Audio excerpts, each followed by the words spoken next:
As a result, Australia is also at war. It is feared that the Prime Minister has drowned. He has misled the Parliament. Welcome to the Political History of Australia podcast. Any boss who sacks anyone for not turning up the day is a bum.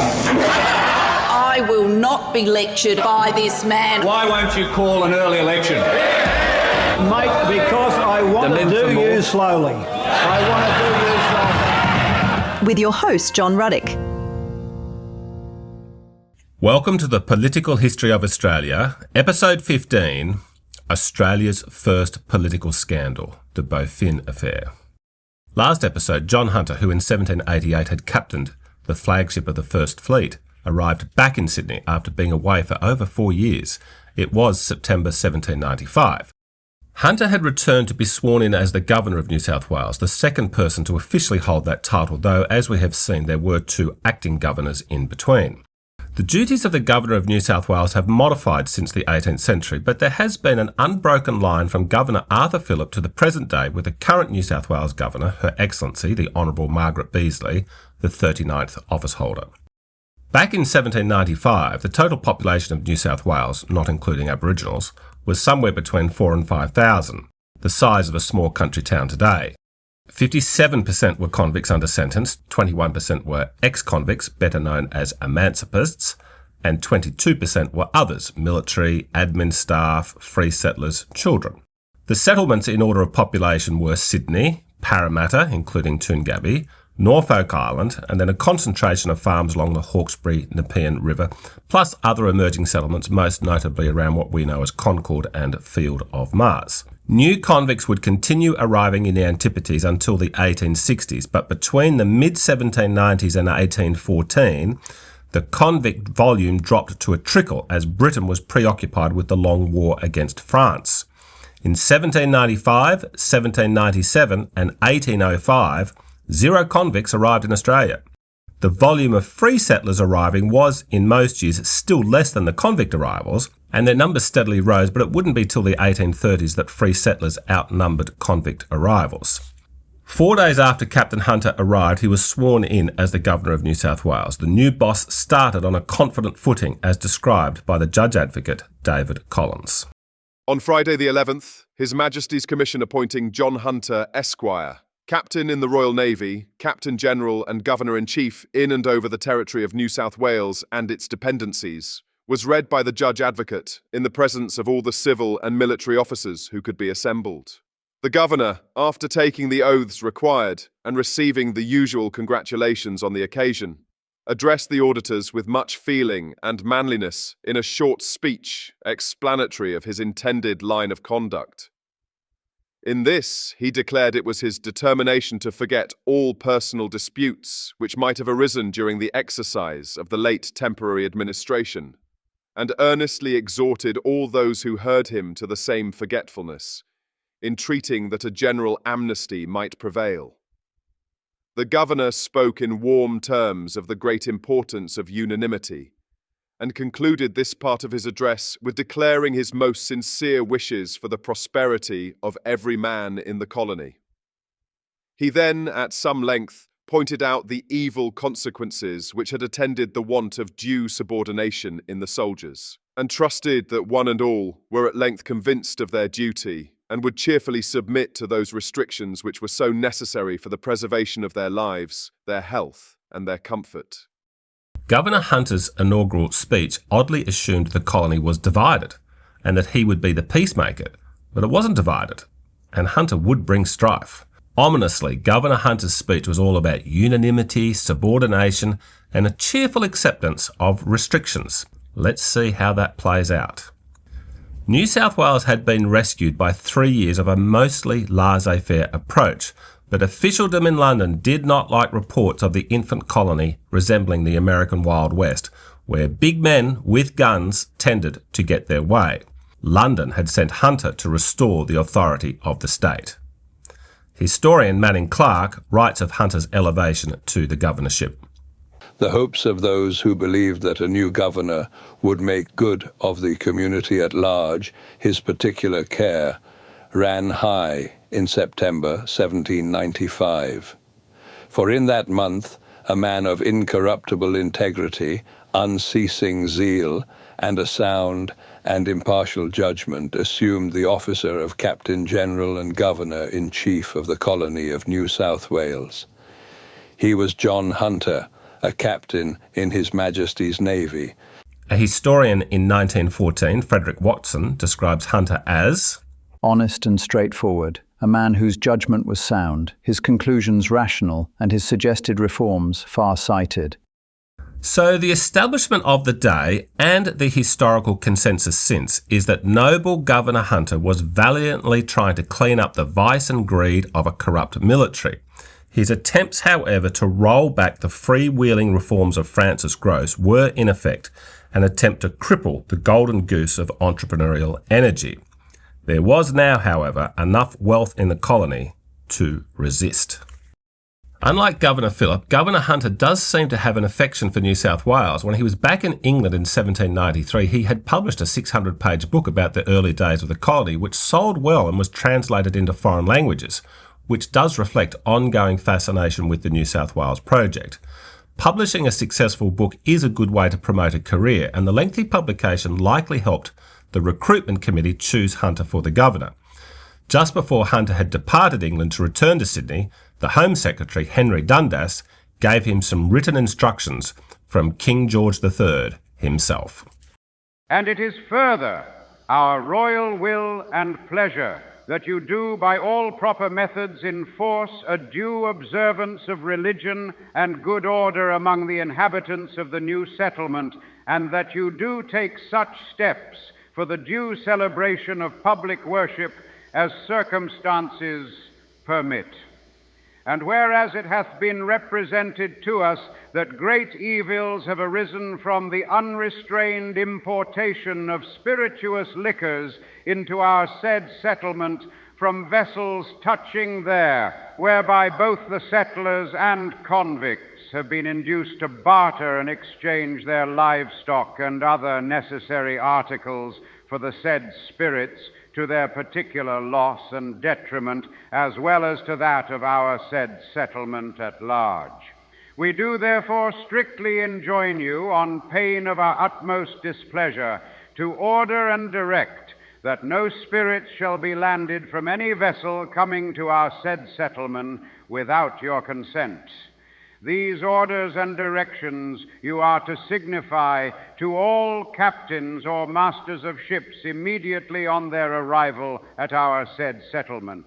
And you are at the same time to take the most effectual measures that the said orders and directions shall be strictly obeyed and complied with.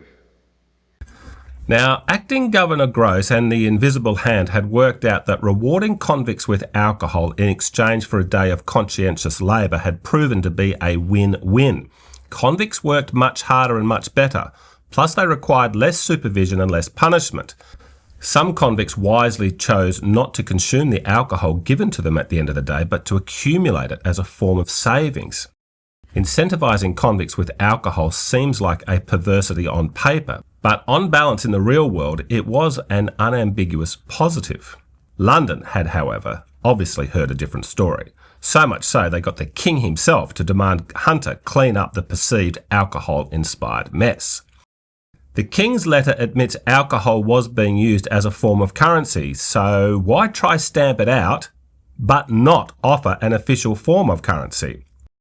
Interestingly, this same letter from King George advised incoming Governor Hunter about John Macarthur.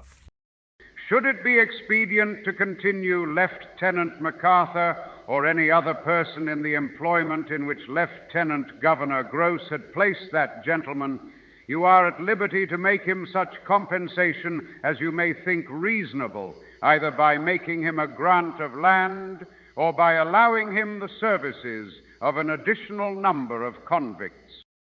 It is fascinating that even as early as 1794, 29-year-old John Macarthur had emerged as such a significant colonial figure that the royal instructions to Hunter not only mentioned Macarthur, but suggested he may be granted even more land and free labour.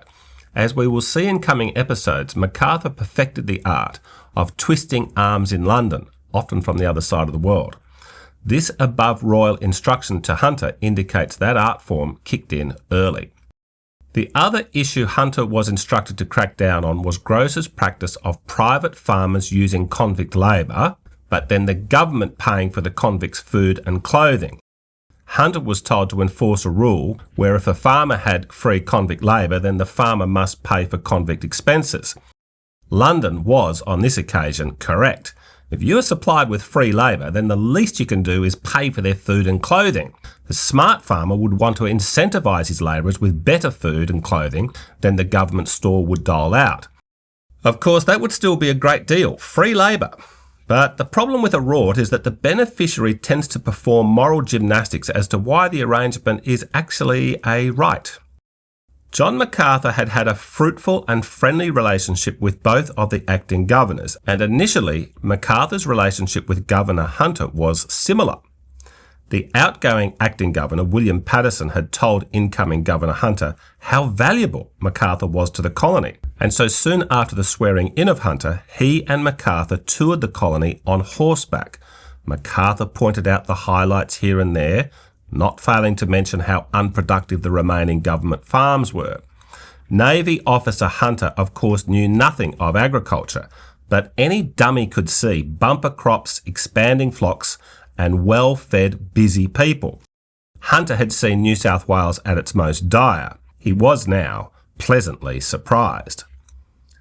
London had told Hunter how disorganised and chaotic the colony was, but days after arriving, Hunter wrote to London, praising the state of the colony and the leadership of Grose and Patterson.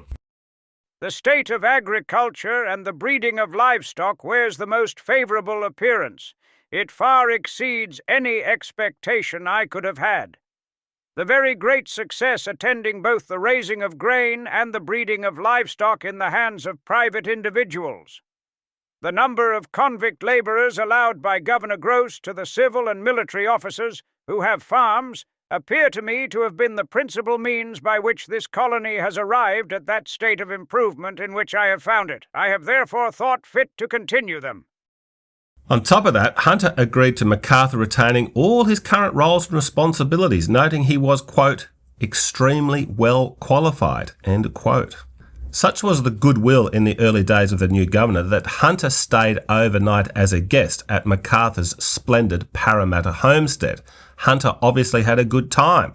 Soon after, he wrote to London, making the case that the productivity of privately owned farms eclipsed that of the government farms. An attempt had been made to pull Governor Hunter in another direction by another significant figure in the colony, the Reverend Richard Johnson. As we saw in episode 13, the good Reverend had clashed with acting Governor Grose, and when Governor Hunter sat in the pews soon after his arrival, he heard the man of God decry the prior administration. But Hunter wrote to London expressing his displeasure with the Reverend. On Sunday last, the 13th instant, the chaplain of the settlement, in his discourse from the pulpit, took occasion to speak of the government which had preceded my arrival in terms of the highest disrespect. He exposed the last government, their extortion, their despotism, their debauchery and ruin of the colony, driving it almost to the brink of destruction, from which he seemed to think it was rescued by my arrival. I cannot but think this a very improper interference, and that the respect due to government has been much hurt by such language from the pulpit. So far, so good. It appears Hunter is going to be another easygoing Grose. If Macarthur wasn't yet the richest man in the colony, he was certainly in the top 3, and the good times seemed likely to keep rolling. But 3 months after the swearing in of Governor Hunter, the mood changed. Hunter announced farmers were being paid too much when they sold their grain to the government store. Hunter demanded farmers be paid less, and if they didn't agree, he would force them to pay for convict food and clothing. A month later, Governor Hunter announced a general order which read, Application having been made to the governor by individuals who appear to have prepared materials for the purpose of distilling spirits, desiring His Excellency's permission to carry into execution their preconcerted design of making and vending spirit, the quality of which is of so poisonous a nature as must in a very short time ruin the good health of the settlement. So iniquitous and dangerous a practice, being not only in direct disobedience of His Majesty's command, but destructive to the welfare and prosperity of the colony in general. It is hereby ordered in the most determined manner that no person or persons do, on any pretence whatever, attempt the distilling of spirituous liquors of any kind or quality, on pain of such steps being taken for their punishment as will effectually prevent the repetition of so dangerous an offence. The constables of all the different districts, as well as all other persons whose duty it is to preserve order, are hereby strictly enjoined to be extremely vigilant in discovering and giving information where and in whose possession any article or machine for the above purpose now is or may hereafter be erected in opposition to this public order. Information on this subject to be given to the nearest magistrate, who is hereby desired to give the earliest information to the Judge Advocate at Sydney. So the free market in alcohol was over. Days later, Governor Hunter issued another directive that whoever caught a notorious escaped convict known as Black Caesar, they would be rewarded with 5 gallons of spirits.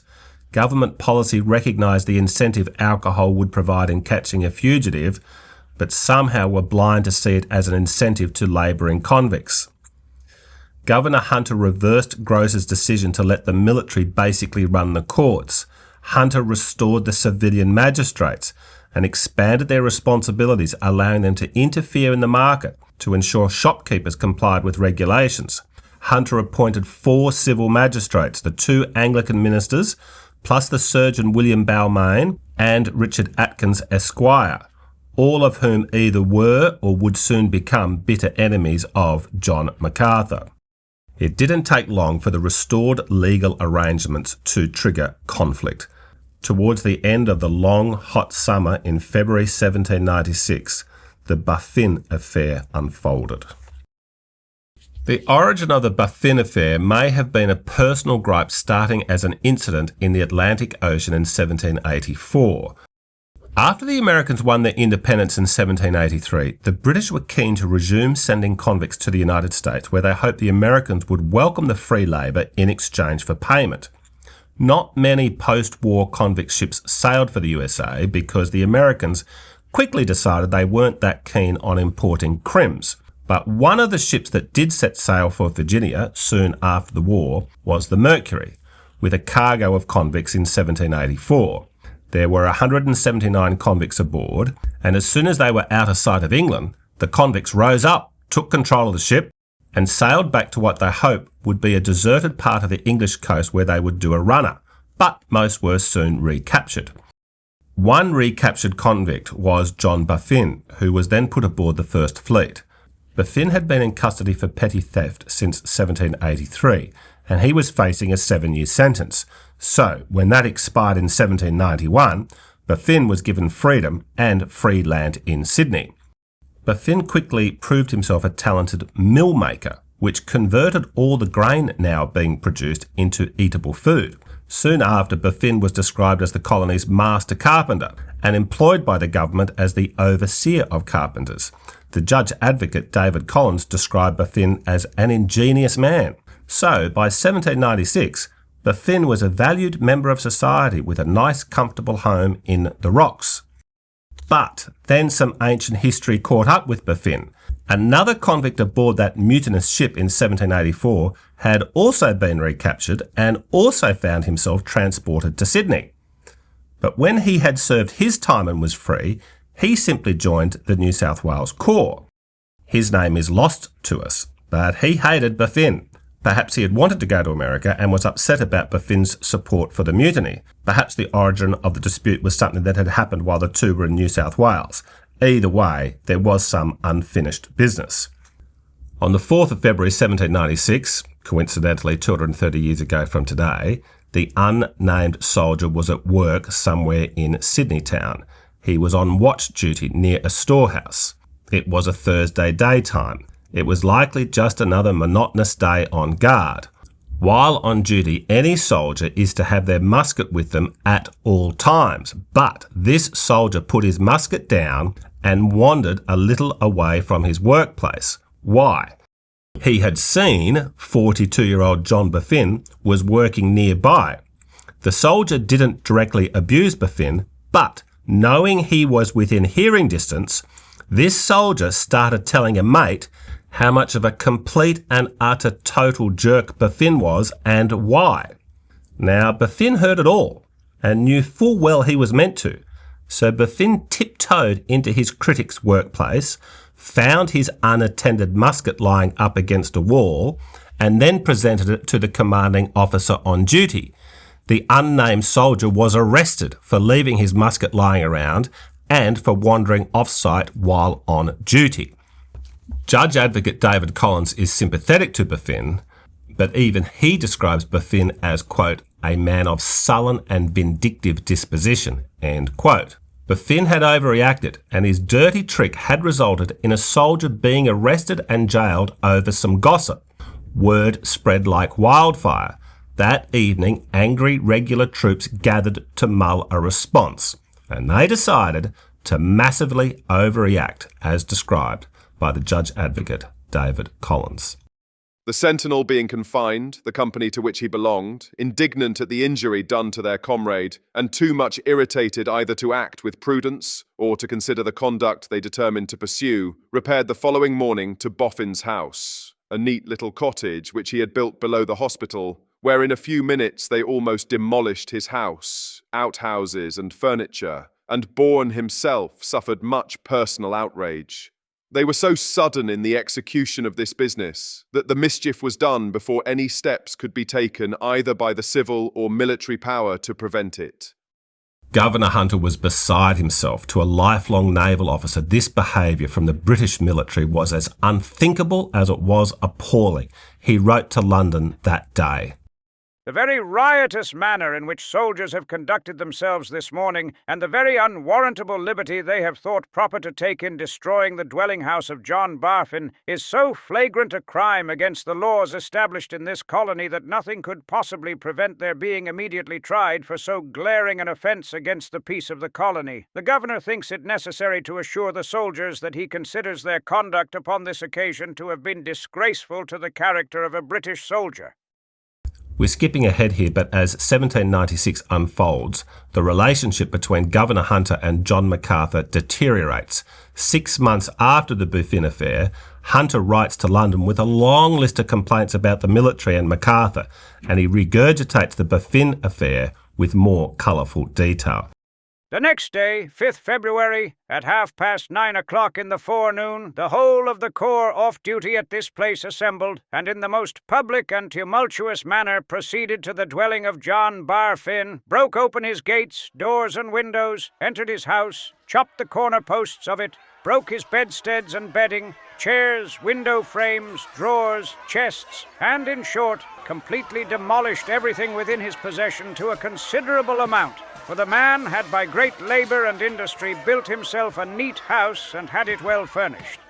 Upon their first approach, having had a few minutes' notice, he armed himself with a loaded gun and defended himself by threats for some time.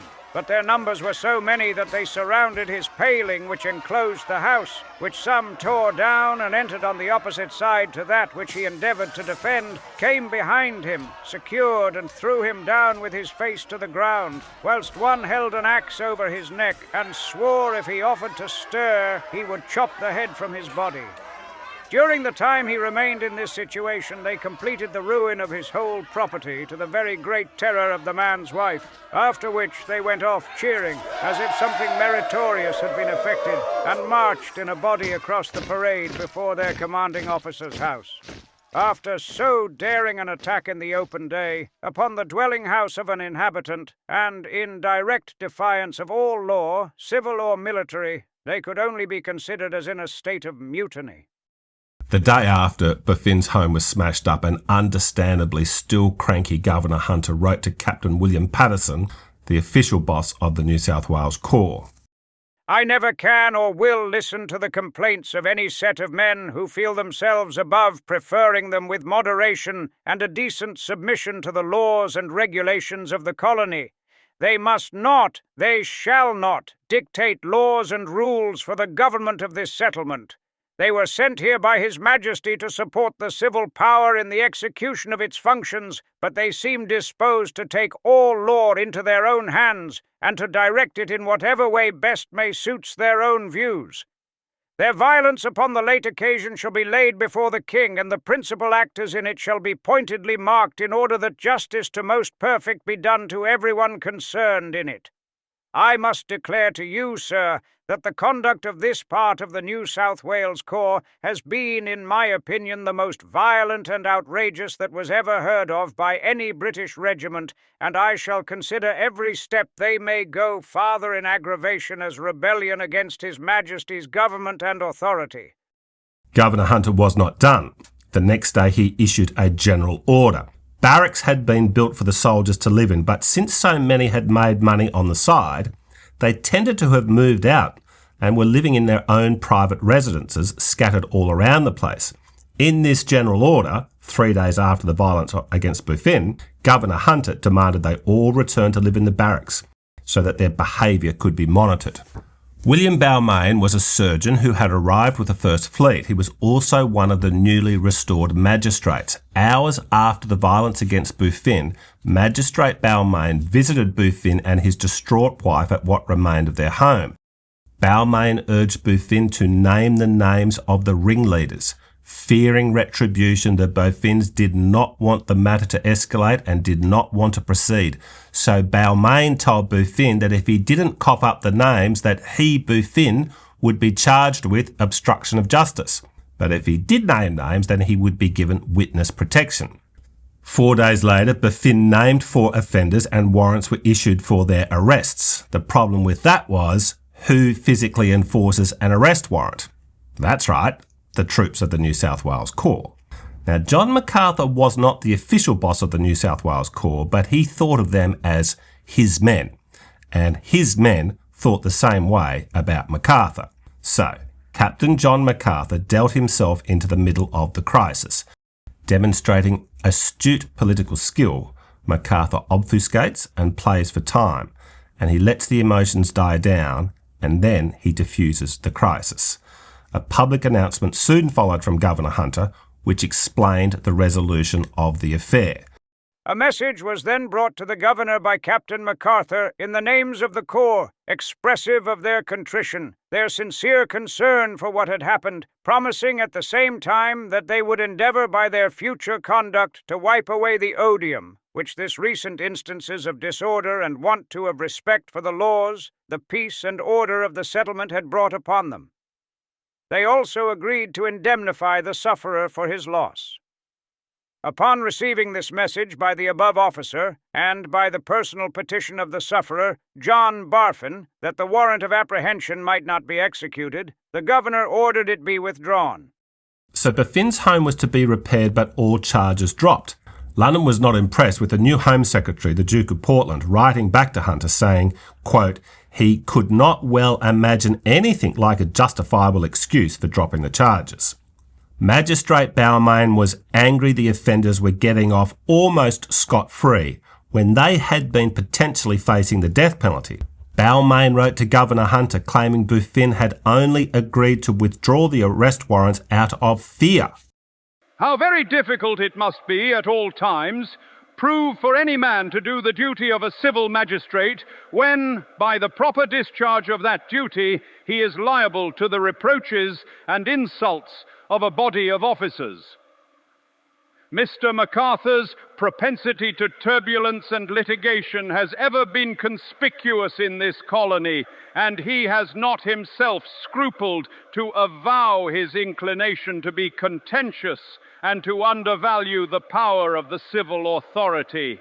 Let any indifferent person consider this and say what is their opinion of the proper duty of a magistrate in a case where the military happen to be the rioters and their officers in a body undertake to threaten the civil magistrate for doing his duty. And Balmain accused Macarthur of being a base rascal and an atrocious liar and villain. Balmain even challenged Macarthur to a duel, but thankfully wiser heads prevailed. Balmain's efforts during the Buffin affair and his subsequent actions as a magistrate against the New South Wales Corps won him the favour of Governor Hunter, who gave Balmain a massive land grant of 550 acres in the famous suburb that today bears his name. Now, to put Balmain's massive land grant of 550 acres into perspective, John Macarthur at this time, who was being accused of getting too much free land, had only received 250 acres. What had started out so warm and amicable between Hunter and Macarthur abruptly cooled in the light of the Buffin affair. A couple of weeks after, Macarthur wrote to Governor Hunter resigning as the Inspector of Public Works. At face value, it was a protest about convict labourers being withdrawn from Macarthur's control. Historian Michael Duffy speculates Macarthur may have resigned as he knew Governor Hunter was about to sack him. Either way, Macarthur wrote to his governor. Sir, I have for some time observed with a more than usual degree of concern that the increasing difficulties of my situation would oblige me to decline any further interference in the affairs of the settlement than what my duty as an officer of the New South Wales Corps requires. The difficulties of which I complain, I cannot but attribute to a want of support in the measures I have recommended for the regulation of the district under my command, and to the loss of that confidence which Your Excellency was once pleased to express. To continue in an office under such a conviction must be inevitably too disadvantageous to the public interest and degrading to the person exercising it. Governor Hunter wrote back immediately to unhesitatingly accept the resignation. I have only to reply that your complaint of want of support in the measures you have recommended can only have proceeded from my choosing to have some opinion of my own in those services for which I feel myself responsible to His Majesty, and the loss of confidence in you is a conjecture apparently founded in my wish and desire that every officer should do the duty he was designed by government to perform.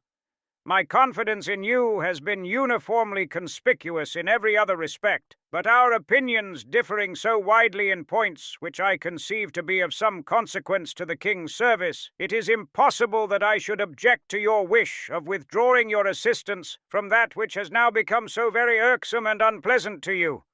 Governor Hunter is putting his foot down and making clear who he thinks runs New South Wales, himself, and John Macarthur appears to be in retreat. But it was merely a calculation. On the 29th of February 1796, Governor Hunter released a public statement regarding Macarthur's resignation. Captain John Hunter of the New South Wales Corps, having signified to the Governor that the various duties on which he was liable to be called renders it difficult for him to pay that attention to those of his appointment as Inspector of Public Works, and on that account requested permission to resign the appointment. His Excellency has therefore thought fit to nominate Richard Atkins, Esquire, to perform that duty until further orders. All sounds perfectly formal, but the sting was in the tail. John Macarthur's replacement as the Inspector of Public Works was Richard Atkins, Esquire. We'll explore Macarthur's next scandal with Richard Atkins, Esquire in the next episode, and we'll see why I have repeatedly used his suffix Esquire. So the Buffin affair appeared over. The New South Wales Corps was publicly disgraced, their living conditions were made more Spartan, and John Macarthur had been formally demoted. But Governor Hunter wasn't an idiot. He knew that he was now in a power struggle with his own military, and that keeps anyone up at night. Historian John Ritchie wrote that Hunter, quote, possessed a toughness which strengthened his power to endure hardship and pain, end quote. But John Hunter's most recent biography, titled An Unlikely Leader, The Life and Times of Captain John Hunter by Dr. Robert Barnes, states, Nothing in Hunter's naval career had quite prepared him for such a situation where his authority could be questioned, undermined, or disobeyed. His power as governor turned out to be not absolute, and he was not sufficiently experienced in the art of political persuasion or diplomatic manoeuvrings to be able to outthink his adversaries. Join us next episode as John Macarthur takes off the gloves and we see how much political pain Governor Hunter can endure. Thank you for listening to this episode of the Political History of Australia podcast with your host, John Ruddick. Click follow to receive episode notifications, and leaving a review helps others find the podcast.